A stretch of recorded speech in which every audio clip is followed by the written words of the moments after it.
Sa ating mga nabasa at ating mga naaalala mga kwento, yung 40 ay paraan ng paghahanda sa mga dakilang gawain ng Diyos.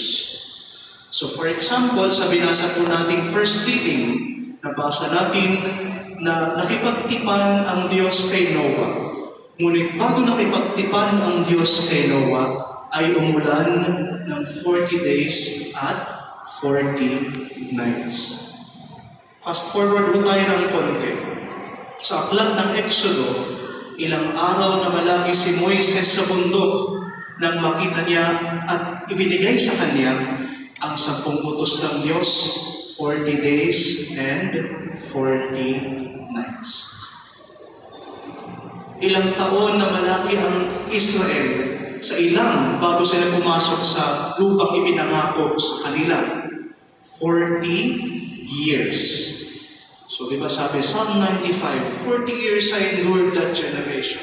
Sinubok daw ang Panginoon sa Meriba at Masa itong mga pasaway na Israelita.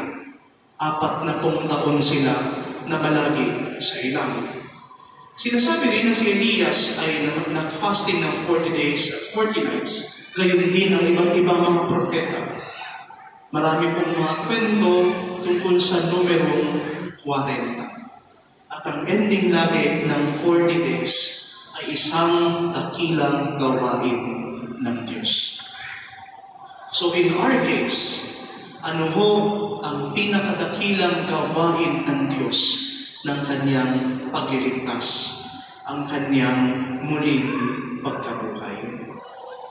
Dahil na sinasabi ni Apostol San Pablo, 1 Corinthians 15, kung wala ang muling pagkabuhay, walang kwenta ang lahat ng ito.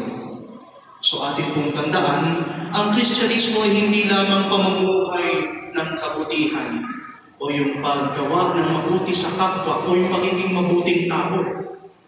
Ang pagiging Kristiyano ay pagsampalataya na si Jesus ay Panginoon, na siya'y muling nabuhay. At ito yung ating pinaghahandaan na ipagdiwang sa mga araw na ito. Bear that in mind. Napakahalaga. Ang after ng 40 days na ito, pagkatapos ng lahat ng pagfa-fasting, lahat ng sakripisyo, ang pinakamahalagang gagawin natin ay ang pag-aalala sa muling pagkabuhay ng ating Panginoong Jesucristo. Ngunit mga kapatid, ngayong linggo ay binibigyan tayo ng idea kung paano tayo maghahanda. Sa 40 days na ito, paano natin ihahanda ang ating sarili? Ano po yung ibinigay sa ating imahe? Imahe ng tubig. At pag narinig natin ang salitang tubig, ano ang ating naaalala sa ating mga Kristiyano? Ang tubig ng binyag. So in short, paano tayo maghahanda para sa dakilang kapistahan na ito ng ating Panginoong Jesucristo? Back to basics.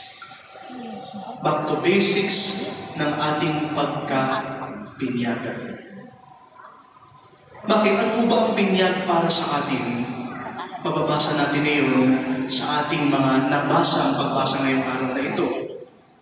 Kung paano ginamit ng tubig, ang tubig noong sinaunang panahon, noong panahon ng Genesis, ginamit ang tubig para linisin ang lahat. Ginagamit ng Diyos ngayon ang tubig ng binyag para linisin tayo mula sa ating mga kasalanan. Ngunit mga kapatid, bukod sa paglilinis ng kasalanan, ito po ay byproduct lamang o isang epekto ng mas malalim na ibig sabihin ng binyag na sinasabi ng ikalawang pagpasa. Ano ho iyon? Ino-offer sa atin ng binyag ang kaligtasan sa pamamagitan ng muling pagkabuhay ng ating Panginoong Jesucristo. Ngunit kung ating titingnan, may mas malalim pang pwede nating makita tungkol sa sakramento ng binyag na itinuturo naman sa Ebanghelyo ni San Juan, John 3. Diba, madalas po, paborito nyo, John 3:16, for God so loved the world that we gave His only begotten Son, so forth and so on. Ayun ay madalas nating nakakabisado.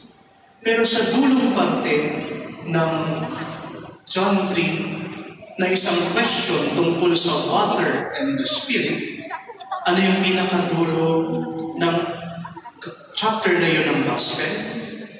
At doon sa mga sumampalataya, at doon sa mga naniwala, binigyan niya ng karapatan maging mga anak ng Diyos.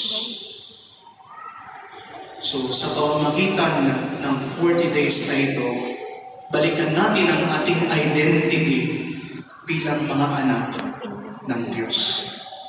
Ngunit mga kapatid, ang pagiging anak ng Diyos ay hindi isang titulo lamang na ating ipinagmamayabang, na ating pinagmamalaki. The fact, it is a humbling title for us all. Ano po ba ang challenge sa atin ng pagbabalik sa basics ng pananampalataya? Yung mga pangako na ating binitiwan noong tayo ay binyagan.